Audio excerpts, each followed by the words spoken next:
শ্ৰীমন্ত শংকৰদেৱ সংঘ নাজিৰা জিলা শাখাৰ শংকৰী সংস্কৃতি বিকাশ কেন্দ্ৰৰ পুনৰ নিৰ্মাণৰ আধাৰশিলা স্থাপন মাৰ্ঘেৰিটাৰ আধাৰশিলা স্থাপন কাৰ্যসূচীত উপস্থিত থাকে টাই অসম উন্নয়ন পৰিষদৰ অধ্যক্ষ ময়ূৰ বৰগোহাঁই 2024-25 বৰ্ষৰ সাংসদ উন্নয়ন পুঁজিৰ 10 লাখ টকাৰ অনুমোদিত পুঁজিৰে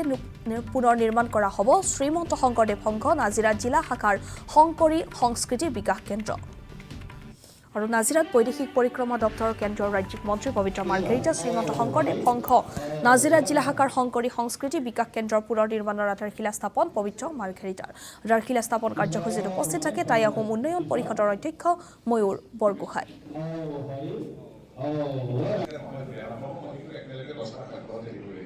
আমাৰ নাজিৰা জিলা শ্ৰীমন্ত শংকৰদেৱ সংঘৰ যি ইয়াত এটা প্ৰেক্ষাগৃহ আছে বহুত পুৰণি ইয়াত আমাৰ শংকৰী কলা কৃষ্টি আধ্যাত্মিকতাৰ চিন্তা চৰ্চা শিক্ষণ প্ৰশিক্ষণ হয় মন্দিৰ স্বৰূপে ইয়াৰ